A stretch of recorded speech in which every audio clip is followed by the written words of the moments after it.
Hello, magandang araw Pilipinas. Nandito na naman tayo sa ating samot-saring balita. Ayun, kamusta kayong lahat mga palanggingging? At ayan, live na ba tayo sa kabila nating channel? So live na live tayo ngayon sa ating Boljakan at sa Maharlika Network sa ating Facebook. And of course, sa ating Boljak TV, dito lang yan, sa ating YouTube. Okay? Sa ating YouTube channel. Okay? Yes, we're live, right? Kulang ng isa. Okay. Alright. Ting-ting. Okay? Yes, live na live. Ang balitang ito ay hatid sa inyo ng Sendwave app. Libre magpadala ng pera sa Pilipinas. Kung ikaw ay nasa Amerika, Europa, Jamaica, Canada, and of course, UK, mag-download ka na ng Sendwave app now na mga palangga dahil you'll get extra $20 free credit. Ayun. So, syempre, marathon tayo today. Talagang bonggang-bongga ang ating marathon. Kumusta kayong lahat? Yes. Okay. I hope okay yung signal natin. Okay? Minsan pag nasa kabundukan tayo, ang signal hindi maganda. Liz Vergara, nangunguna. Alright. Si Fatima. Ayun. Si Zorro, where are you? Ba't ganyan ka lang palangga? For Ma'am Raga, hindi kita nakikita. Busy-busyhan ka. Laluz Soul. Okay. Laluchi Soul. Okay. From Raga, Rebecca Ogata, si Arcilio Zineba. So, bati mo natin ating mga palangga. Okay, tuloy-tuloy na natin ang mga balitang samot-saring ating buboljakin. Alright. So, ang ating title ng ating vlog today is Katiwalian ng Kuting Ahas Administration, Hindi Sasantuhin. Alright. Hindi natin sasantuhin. Okay. Yesterday. Tingnan natin, ba't yung isa parang kuting ahas, hindi sasantuhin? Ayan. Tama na yung isa. Okay, tuloy na mga eksena sa banga. Balitang balita. Okay, mag-comment ang mga hita dahil today ang alindog natin ay nagmamaganda. So, thank you so much for being there. So, BRC probe versus katiwalaan sa Marcos Kuting. Bangag na bangag, ahas, admin, walang sasantuhin ayon kay Senator Pia Cayetano. Tiniyak ng kauna-unahang babaeng naitalaga bilang chairman ng Senate Blue Ribbon Committee na hindi sasantuhin ang isasagawang investigasyon sa anumang katiwalian at pagkakamali sa Marcos or bangag na bangag administration upang makalika ng batas at mapuna ang mga opisyal nito. Nako, gawin mo yan, Senator Pia Cayetano, baka naman chika boom-boom lang yan. Well, ang mga Cayetano ay kilala sila sa mga anti-Marcos. Kaya nga dati binoljak natin yan si Cayetano, si Peter Cayetano, dahil dyan sa pinagtanggol natin si Budol-Budol man. Aba, tama pala kayo mambubudol ito, you know? So dapat talagang panagutin ang mga buwaka ng Genemes. So mag-tandem kayo. So sana isabuhay mo ito, hindi lang lip service, Senator Pia Cayetano. Inihayag ni Pia Cayetano matapos formal nang umupo bilang chairman ng Senate Committee on Accountability of Public Officers and Investigations o Blue Ribbon Committee kamakailan. So, dapat talagang maging accountable ang mga hinayupak na ito, pero I don't think so. Kailangan natin hindi na basta-bastang dadaan pa sa mga blue ribbon na yan mga palangga. Kailangan ng buhati ng kuting at ang ahas na patuloy na gumagapang at naglilingkis sa ating kabanang bayan. So tuloy natin ang balita ng mga kapadinga. Ayon kay Cayetano, madalas marinig ang committee kapag may bagong kontrobersyang binabakbakan. Ngunit tila kaunti lang talaga ang nakakaalam kung ano ang papel nito. Ay di ipaalam natin sa taong bayan at kabugin mo na yan at hilain mo si ahas. Siguraduhin mo lang Senator Pia Cayetano na makaray-karay mo ang buwaka ng Genemes na si Lisa Ahas Smugs na kasabot ng smuggler Polboronic at kung ano-ano pa. Dahil pag wala kang hinila at grandstanding na naman katulad ni Tulfo dyan sa PCSO, ay buwaka ng Genemes, pare-pareho lang kayong lahat na dapat talagang ilubog na sa Komunoy. Pero I'm giving you the benefit of the doubt to do what is the right thing, di ba? Kasi kung hindi mo gagawin yan, do what is right. At hindi dapat mga chuchu-chuchu lang. Ayon kay Cayetano, sa totoo lang, napakahalaga ng Senate Blue Ribbon Committee na ang formal name ay Senate Committee on Accountability of Public Officers and Investigations dahil ito ang nagsisilbing watchdog laban sa katiwalian ng mga opisyal ng pamahalaan. So ano pa? For sure, naririnig mo itong smuggling na ito. Itong pagnanakaw ng hinayupak na si Smugs at inuubos na nilalagay sa kanya mga tiyan. Dalian mo na yan dahil babantayan ka namin. Sinabi pa ni Cayetano na walang sasantuhin sa sinumang opisyal. Wow! Sana totoo. Sana all. Totoo kaya to? Sinabi ni Cayetano na walang sasantuhin sa sinumang opisyal ng administrasyon upang ipatawag kabilang ang mga saksi at mangolekta ng dokumento at pagkatapos ng pagdinig, maghahain ng rekomendasyon na kaso laban sa sangkot na tiwaling opisyal. Okay? Maghahain naman ng Senado ang isang panukalang batas upang hindi maulit ang katiwalian o sa sinasabing plugging the loopholes. Ay nako, sana nga talaga, katotohanan. Okay, sa sistema ng ating pamahalaan para marami, okay, para sa marami, kritikal ang committee sa pagtiyak at nagagampanan ng tama ang pananagutan ng mga opisyal ng gobyerno anya. So bakit ngayon lang tong committee na ito nagsalita? Dahil nga si Cayetano, Pia Cayetano ay bagong halal, then good, go, let's support you, Senator Cayetano. Pero talagang sabi ko, pag wala, hindi mo nakaray-karay si Liza Marcos dyan sa committee na yan, okay? Sa Blue Ribbon Committee na yan, naglolokohan lang tayo dito. Okay, mahalaga ang committee upang masugpo ang katiwalian at mapalakas ang tiwala ng mamamayan sa gobyerno. Ngunit sa kabila nito, meron ding mga bumabatikos at nag-aalalang baka maabuso ang committee para sa politikal na interes. Gawin mo na yan. Imbis na in aid of legislation, nagiging in aid of re-election daw. Dahil dyan, napakahalagang ang uupong chairman na isang senador na talagang mapagkatiwalaan. Yung may track record na hindi nang aabuso ng posisyon.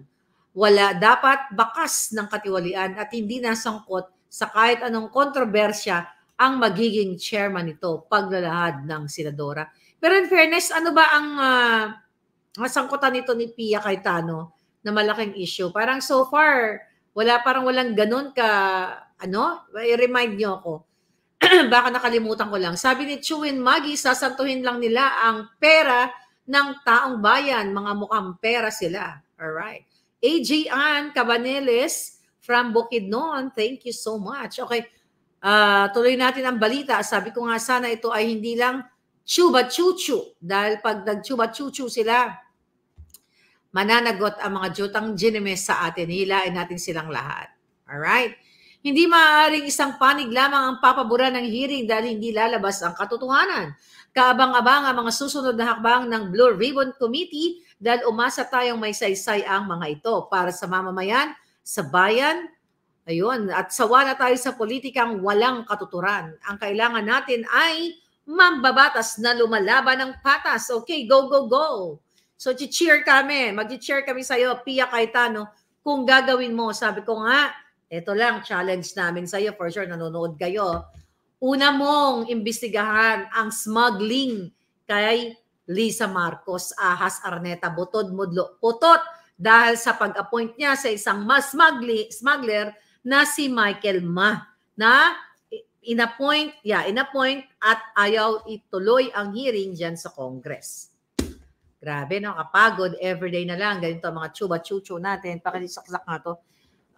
Ngayon, mga kababayan, ito, kagabi, kahapon, nag-celebrate ang mga kapike-pikean na naman. Okay, hangad ng EDSA People Power kahapon, hindi nakamit ayon kay Kerubin. Ito ay sinaunang budol, pangbubudol. Kaya pala. Okay? Ngayon, mga palangga, naniniwala si retired Marine Colonel Ariel Kerubin na bigo ang EDSA People Power na kamitin ang inaasam na pagbabago sa bansa. Eh talaga naman, lalong lumala. 'Di ba? Nakita nyo? Lumala.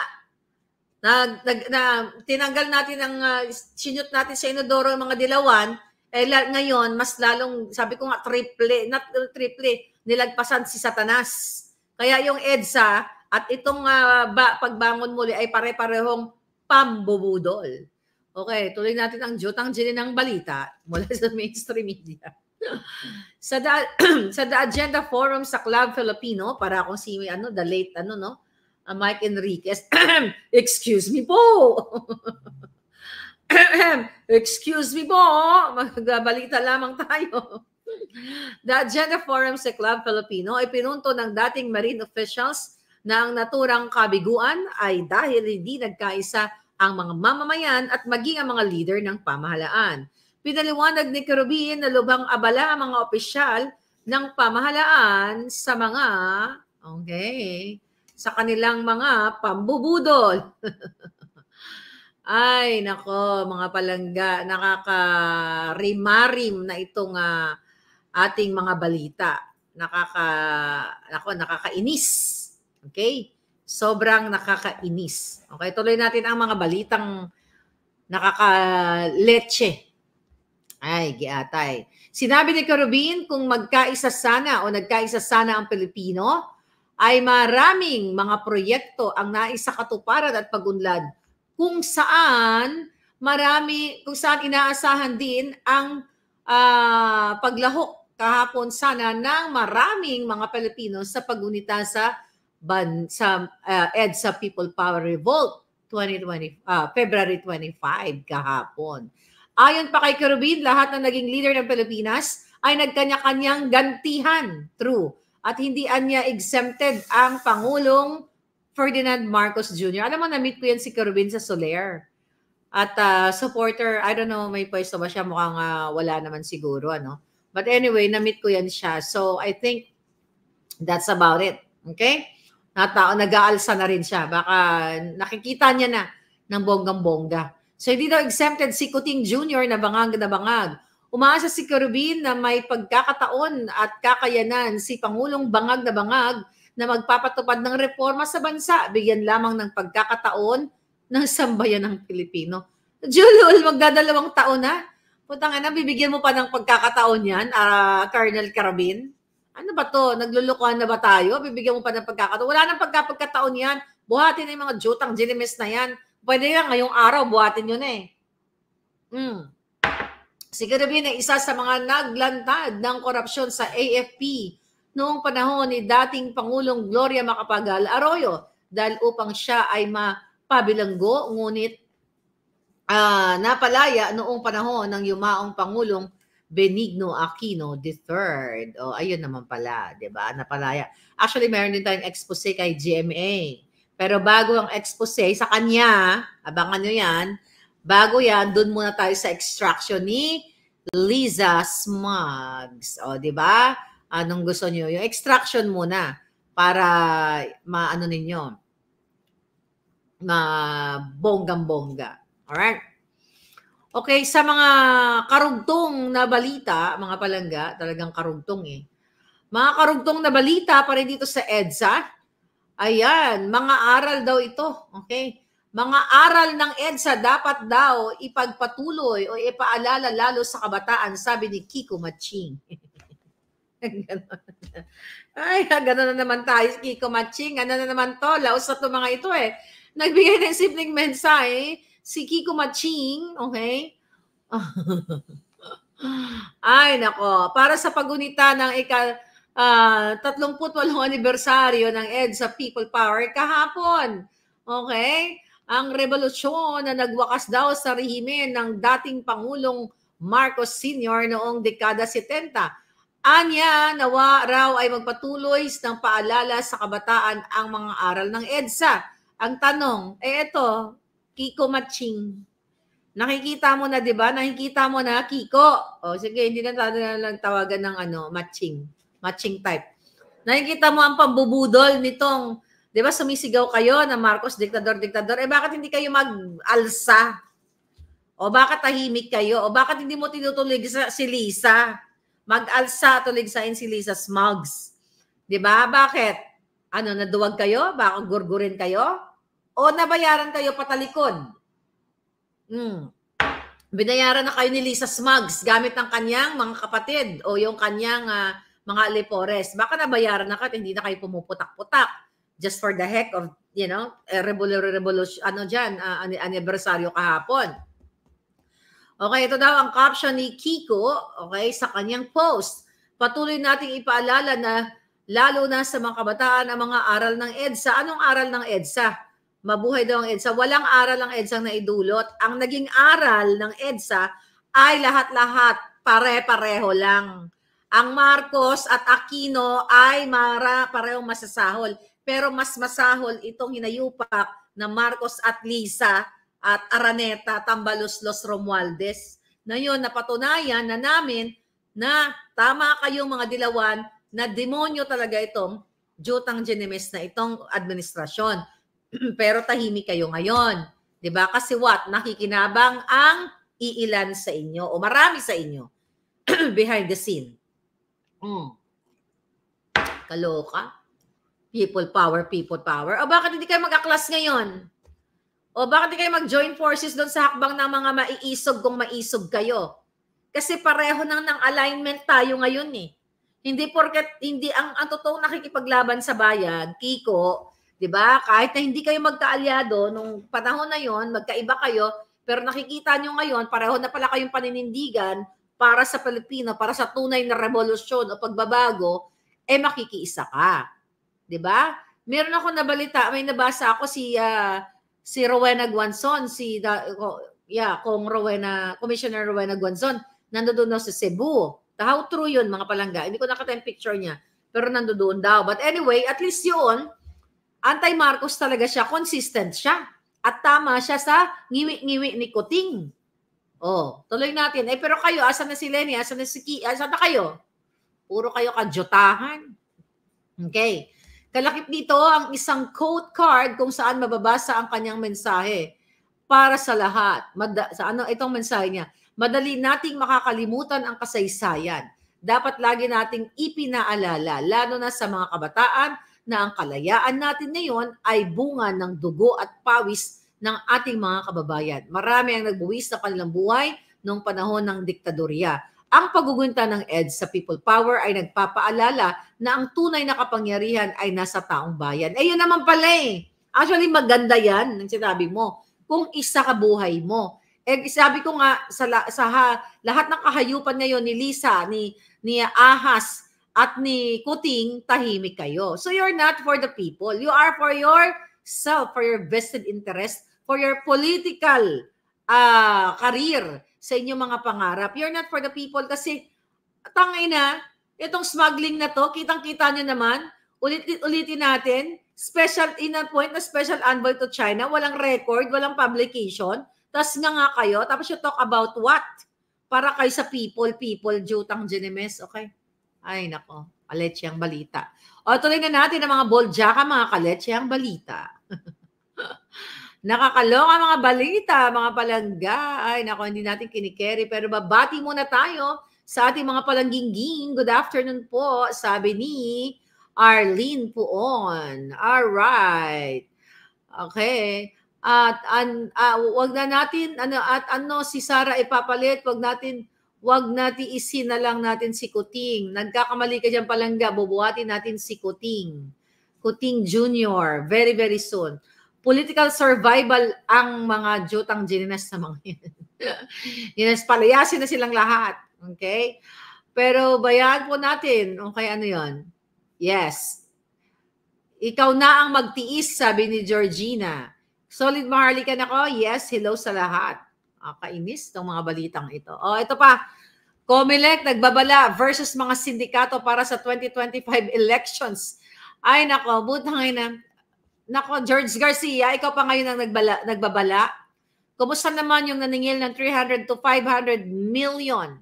Okay na mga gatekeepers nyo dyan sa COMELEC. Sindikato baka mo, kumusta naman ang signed affidavit ni Attorney Glenn Chong na si Lisa Ahas Marcos ay nakipagsabuatan o nakipag-chika-boom-boom sa Smart Magic para ipanalo ang sindikato niyang asawa. Magtigil ka nga, George Garcia, pero basahin natin doon ano pwede sabi nito. Sinungalingan.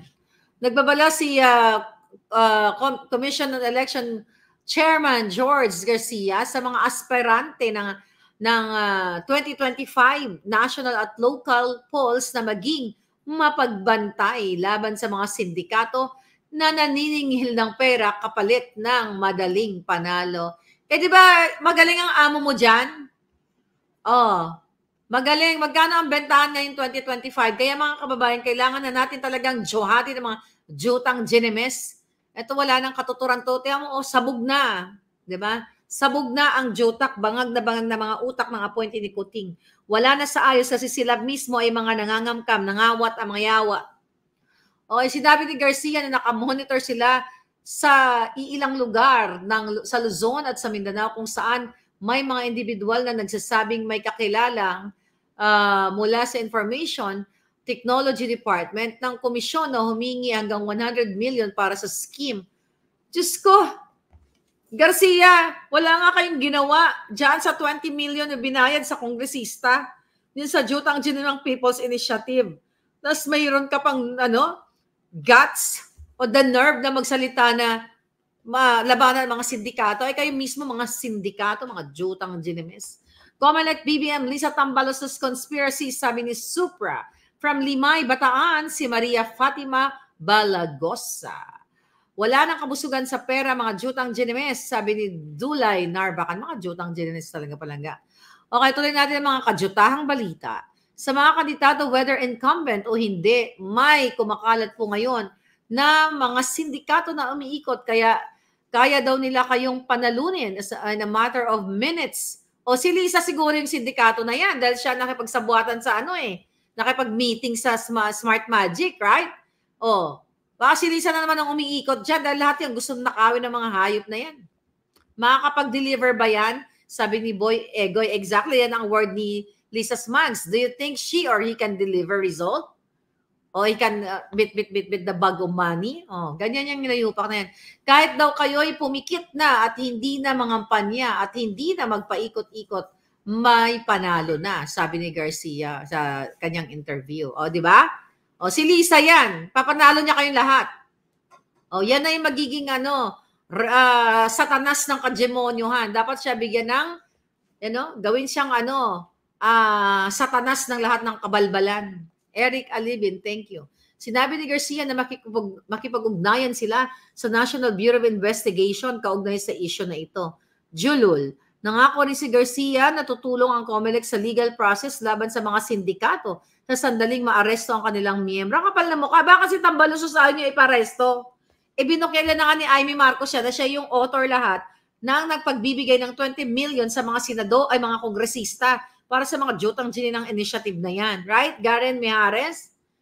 O, sino yung loan bidder na nanalo na Korean yata? Miro System, pag-uusapan namin yan mamaya ni Attorney Glenn Chong sa pangatlong balik ko. O, di ba? Magpupuya tayo ng bonggang-bonggang ngayon. Anyway, ito pong binabasa natin ay samot-saring kadyotahang mga balita. Mula sa mainstream media, ating buboljakin. O, ito, showbiz naman tayo mga hitad. Okay? Casey Concepcion, jaundice na nga ba? So what? Kung buntis siya, okay na rin naman yun, di ba? Kailangan naman yung mga jaundice at magkaroon siya ng sarilyang Jonakis. Basahin na lang natin for the sake of this news. Okay?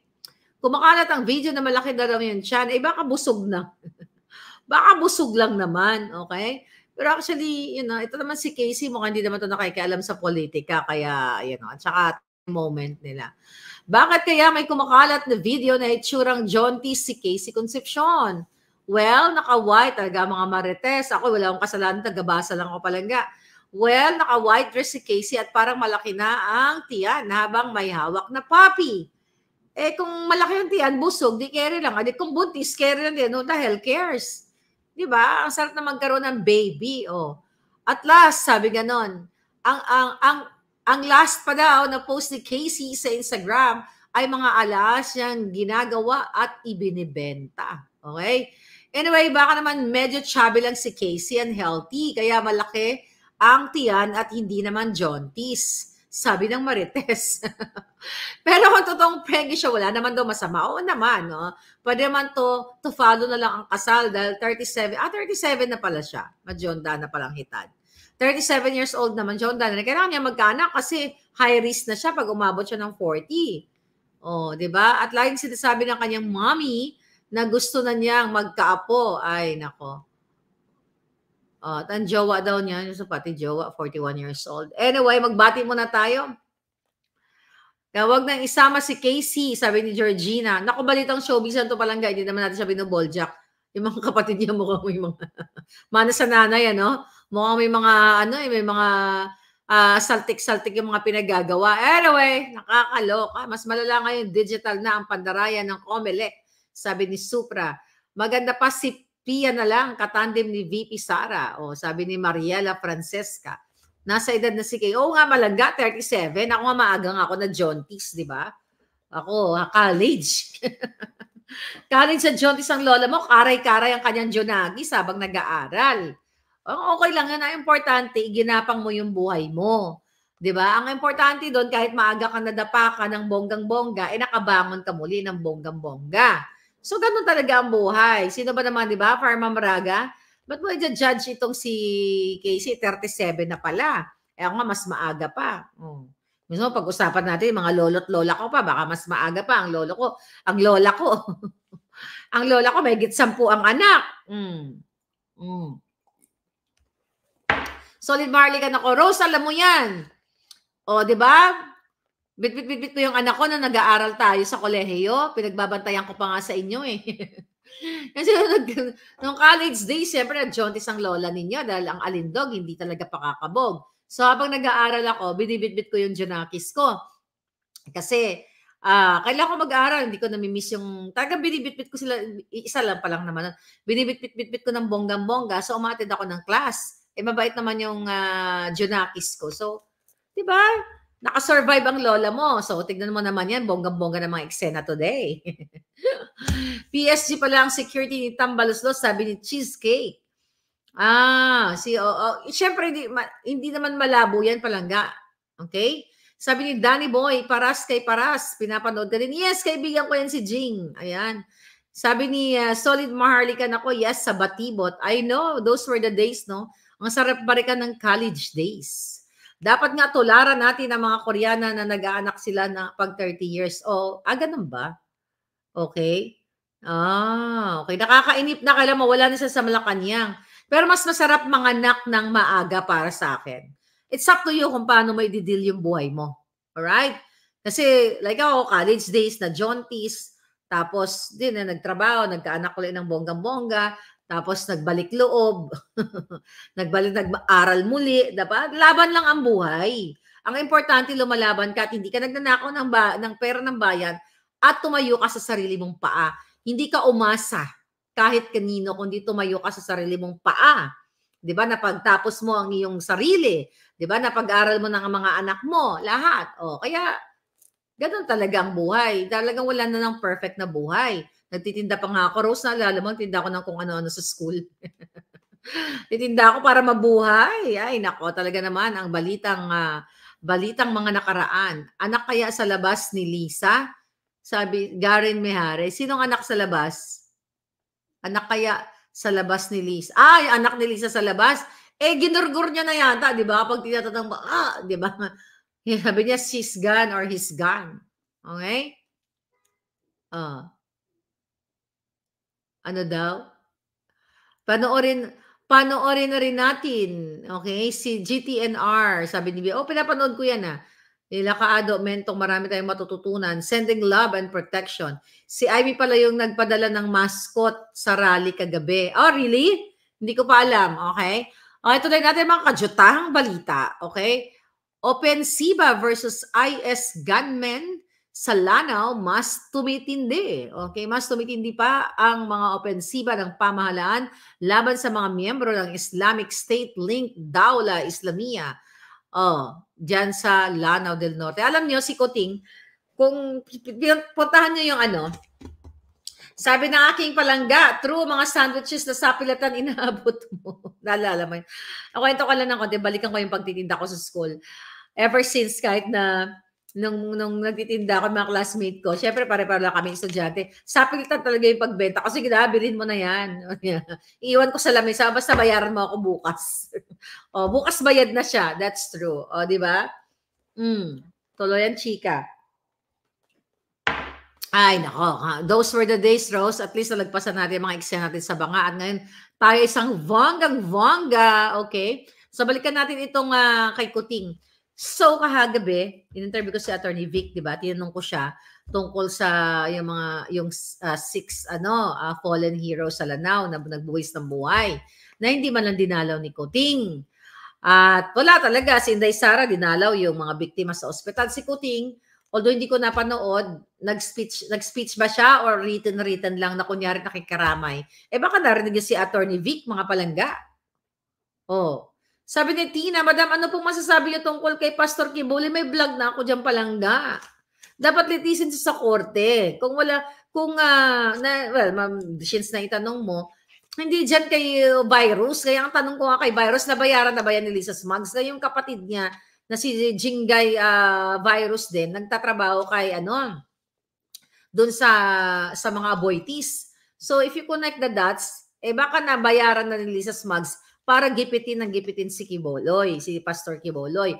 Ako, sabi ko nga, hindi ko naman alam yung mga talagang kinasasangkutan niyang kaso, although sinasabi niya na inosente siya and everything, pero hindi tama yung ginagawa sa kanya dyan sa Senado kasi panggigipit at sinabi na rin yan ni Attorney Vic, ni Kong Marcoleta na yung mga testigo dapat, nakabukas sa kanilang mga pagmumukha kasi pipirma sila Paano mo ma-assess kung ang pagkakakilanlan nila totoo o bogus? Di ba? Pwede ba yun? Magtitestigo ka, nakasarado ang mukha mo? So, umaayon tayo sa tama, mga palangga. Okay? Sabi ni Vivian, pogi at macho siguro ng hobby mo, kaya maaga kang na-jaundice. Syempre, ang gusto ko nun, mamasel-masel ng bonggang-bongga. Di ba? Hanggang ngayon naman, mamasel-masel pa rin siya. Kahit ma-jonda na kami. Well, di naman ma-jonda. After 30-something years, di ba? Grabe na pagkakamalan ng mga edad. Yeah, maskulado pa rin. Dahil yun ang unang requirement, Vivian. Pag hindi maskulado, pag patpatin, out. Dapat kaya kang ipagtanggol sa bakbakan. Yeah, okay. Tuloy natin itong balita sa Lanao del Norte. Ito ay kasunod ng utos. Wala tuloy yung thought, no? Di ba? Anyway. Gusto mo showbiz na lang. Pag-ibig na lang ang ating pag-uusapan. Mga palangga. Ay, nako. Yung mga trolls ay hindi po natin bibigyan ng time sa ating vlog. Okay? Dahil yan ang gusto ni Lisa Smugs. Maligaw tayo ng landas. Di ba? Ang importante, ang alindog natin dito, okay, bakit nakatakip ang mukha? Sabi ni Russell Yara. Okay, Tina Tominaga, thank you. Ito ay kasunod ng utos ng Regional Army Command na tugisin at paigtingin pa ang opensiba laban sa mga rebelde. Ang utos ni Major General Gabriel Veray III, Commander ng Army 1st Infantry Division, ay kasunod ng mga sagupaan sa pagitan ng mga sundalo at terorista na kumikilos ngayon sa border ng communist ng Lanao del Norte at Lanao del Sur. Paano naman hindi kikilos yung mga makakaliwa naman yan o mga tina yan, mga kababayan? Di ba binigyan pa nga ng ayan si Zoro, ikahon mo lahat. Ikahon mo mga Jotang Genemis. Ang ibig sabihin, mga palangga, binigyan na nga ng amnestiya ang mga makakaliwang grupo. Paano matatakot yung mga yan? Diba? Dahil sa Jotang Genemis na bangag na ito. Basahin na lang natin itong mga balita na ito palangga. Kaloka. Ani Veray, ang army ay dedicated to protecting the community and will persist in its efforts to counteract threats to regional stability. Well, I salute dun sa talagang mga men in uniform natin na lumalaban sa buhay. Katulad na nga lang yung mga nasawi talaga. Pero you have to act now, sir. Dahil binababoy na kayo ni Kuting, kailangan nyo ng kumilos palangga. Uy, ay nako. Kaya nga, di ba, nakakaloka. Oh, kawawa ito. Oh. Nitong Huwebes, February 22, 3 DI gunmen ang napatay sa bakbakan sa pagitan ng mga sundalo ng 44th Infantry Battalion sa barangay Matampay, Monay, Lanao del Norte. Okay? Sinabi ni Colonel Billy De La Rosa, Deputy Commander ng Army 103rd Infantry Brigade na nagsimula ang inkwentro alas 5 ng hapon. Okay? 3 sundalo na naman ang sugatan sa bakbakan at sa kasalukuyang nagpapagaling sa ospital sa Iligan at Camp Evangelista Station. Grabe, ano? Kawawa talaga ang mata mo na bawian ng buhay ang ating mga sundalo, si Kuting, pa-party-party lang. Di ba? Wala talaga. So you have to act now, mga sir, mga ma'am. Sarah, you're back. Okay. Watching from Hong Kong, si Mahiyaing Mommy at si Sheila Kalupas. Alright, tuloy-tuloy ang ating mga balitang nakalap mula sa kadyutahan ng mainstream media. Ay, mga kadyutahan, mga giatay, nakakainis. Alright, ito na. Ibabalik daw ang focus sa agricultural high schools. Sabi ni Tolentino, okay, ng Senador Tolentino ninyo. Hinimok ni Tolentino ang sektor ng edukasyon na ibalik ang pagtutok sa mga paaralang pang-agrikultura upang maisama ang mga kabataan sa pagpapalakas ng sektor ng agrikultura, pangisdaan at aquaculture.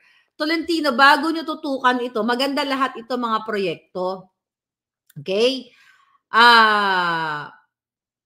Okay. Maganda lahat. Simon, yeah. Mon, Bor, thank you. Tama ka, Marlica, si Tatay Digong, ganyan magsalta, pero mayroong patatamaan. Correct. So bago ninyo, maganda yung layunin nila. Maganda ang layunin mo, Senator Tolentino, na ibalik yung mga agricultural sa high school, you know, yung mga like drafting, kung ano-ano, mga crafting and everything. O, di ba? Magka-rhyme. Maganda yung layunin para sa mga bata. Gustong-gusto ko yan. Gustong-gusto namin yan. Para mga bata, imbis na mag-twerk-twerk sila sa mga probinsya, matuto silang magsaka, di ba? Marketing, mga ganyan. Pinag-aralan namin, kahit nung elementary, marunong ako ng marketing. Nagtatanim kami ng mga puno. Maganda yung memories namin ng bata. Bago nyo gawin yan, bago nyo tutukan yan, tutukan nyo muna si Kuting at Ahas. Yan ang punot dulo, yung mga ninanakaw nila, pagbabribe nila ng taong bayan, pagsusuppress, paggigipit, lahat. Yan ang tutukan nyo. Kasi pag tinutukan nyo yan at nawala na yung hinayupak na yan, then maging successful ang inyong mga layunin, mga mithiin para sa ating mga high school students o sa ating mga kabataan. Paano maging pag-asa ang kabataan kung ang gobyerno ninyo, ang pulburonic ninyong presidente ay Jodictus Benedictus? At pa-travel at lahat party there, party here, you know, nagcha-chopper papuntang Coldplay, pero pagdating sa mga nasawing mga sundalo, nga, ibig sabihin, dinidedman niya. You know what I mean? So magkakahalongkatan talaga tayo ng kaletsihan dito ng Kuting at Ahas na ito. So again, maganda ito. Okay? Maganda lahat to, Tolentino. Pero bakit tahimik kayo sa, you talk about agriculture? But you are, you are tahimik pagdating kay Michael Ma. O, di ba? Ano kayo, bulag o duwag? Kaya bawat litanya na sasabihin nyo dito ng mga, kunyari, para kayo sa bayan, para kayo sa mga ito'y kadyutahan lahat. Kasi sisimulan mo sa puno. Ano ba yung puno? Satanas. O ano ba yung puno? Polboron. Dapat ang puno ang puksain. Yung mga bata, susunod yan kapag may puno tayong matino. O, di ba? Yung puno ni Lisa Smugs, yung Junakis niya doon, yun. Yun ang malupit. Nandiyan na ka ng Jotang Jenina. Oh. Mama Harlika, bakit kaya hindi ako makasend ng super chat sa'yo pero binawas nila sa purchase ng iTunes ko? Sabi ni mga ka-hearts. Oh, hindi ko alam palangga. Bago tignan natin. Email mo nga ako. Hindi ko alam yan pero we'll see kung ano. Hindi ka makasend. Baka hinarang. Baka nilunok ni Ahas. Okay, pasample nga dyan. Sige. 0.001 cent. Kung meron. Okay? Baka meron. Baka nilunok. Alright? Nakipag-usap si Senator Tolentino sa DA Undersecretary Asis Perez upang bigyang diin ang kahalagahan ng muling pagtutok sa agriculture. Ayoko nang basahin itong kadyutahan na balita na ito. Nakipag-usap ka sa agriculture para ayusin, ayun, tutukan sa agrikultura o turuan maging maging magsasaka or nagko-cultivate ng mga kung ano-ano. Pero hindi nyo tinututukan ng smuggling, paulit-ulit. Inappoint si Michael Ma, Special Envoy to China, sinekreto sa Pilipino, walang papers, walang publication sa dyaryo, pero inappoint. Yan ang tutukan nyo bago ito mga kadyutahan, kunwaring project na ito. Diba? O ito, tragis ng kagigil na naman, araw-araw ng galit tayo dahil sa kaletya ng mga ito. Drugstores kinalampag sa pagpapatupad ng VAT exemption sa piling gamot. Okay, basahin natin to. Matinding kinalampag ni Senator Sherwin Gatchalian. Okay, ayan. Tignan natin. Ayun pala eh. Mia Pachi, bonggang-bongga from Tokyo. 1 million, 0.6. 1 million points. Thank you, Palangga. Alright. Okay, tuloy ang balita. Matinding kinalampag ni Sherwin Gatchalian sa lahat ng drugstores at maliit na butika kabilang ang pharmaceutical companies na ipapatupad sa lalong madaling panahon ng exemption sa value added tax or VAT ng ilang piling gamot sa kapakinabangan ng mamimili. Okay, sa ngayon, ayon kay Gatchalian ay may kabuang 22 na gamot ang nadagdag sa kasalukuyang listahan sa mahigit na 2,000 VAT exempt, okay, na gamot na disenyo para sa mga sakit na tulad ng diabetes, hypertension, cancer, mataas na kolesterol, sakit sa pag-iisip, tuberculosis at sakit sa bato. Kasama rin sa VAT exempt ang ilang medical devices na ginagamit upang makaiwas at magamot ang COVID-19. Sa gitna ng mataas na presyo ng mga pangunahing bilihin, mahalagang mapababa ang presyo ng gamot.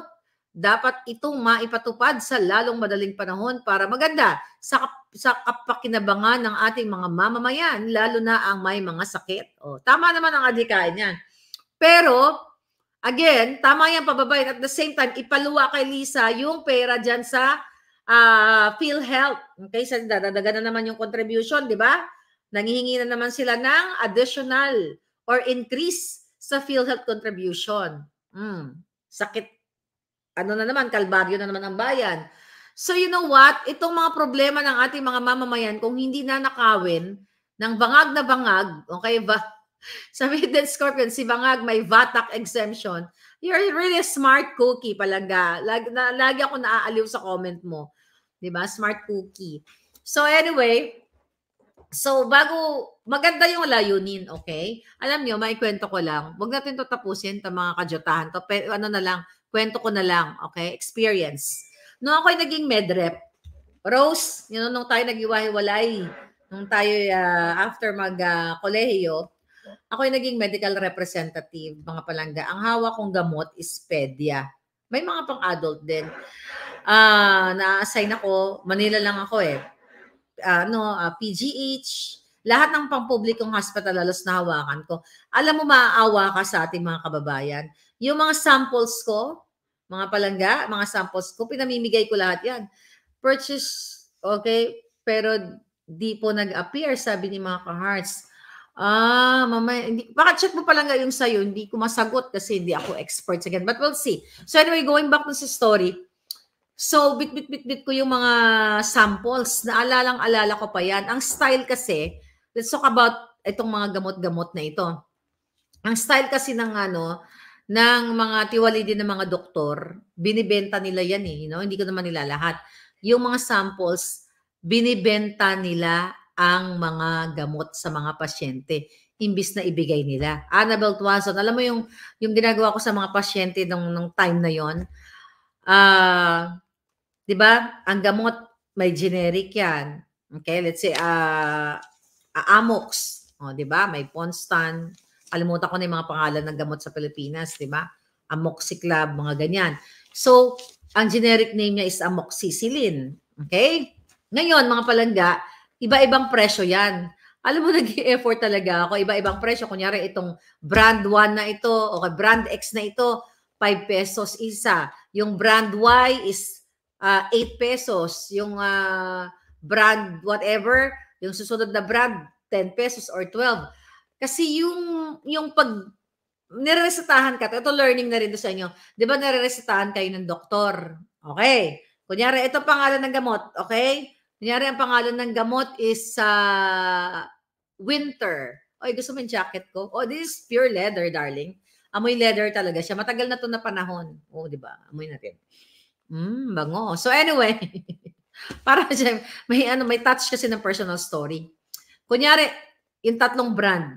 Okay? So yung mga doktor, kaming mga medrep, pinopromote namin yung mga gamot. Kunyari, yung gamot ko is pinakamahal, 10 piso. Pero yung iba, 5 piso, 8 pesos. So, itong mga doktor, ipopromote nila yung mga pinopromote namin. Kunyari nga, ito, Jules, okay? Jules, antibiotic, okay? 10 pesos yan. Ang gagawin ko, kinakausap ko yung mga pasyente, huwag nyo na pong bilhin yan. I spend time. Huwag nyo pilihin yung yung pangalan na yan. Huwag yung Jules na yan. Ito na lang yung Maharlika na antibiotic. 5 piso lang po yan. Kasi pareho lang naman ang effect niyan. Ganyan ako nung aking kabagets.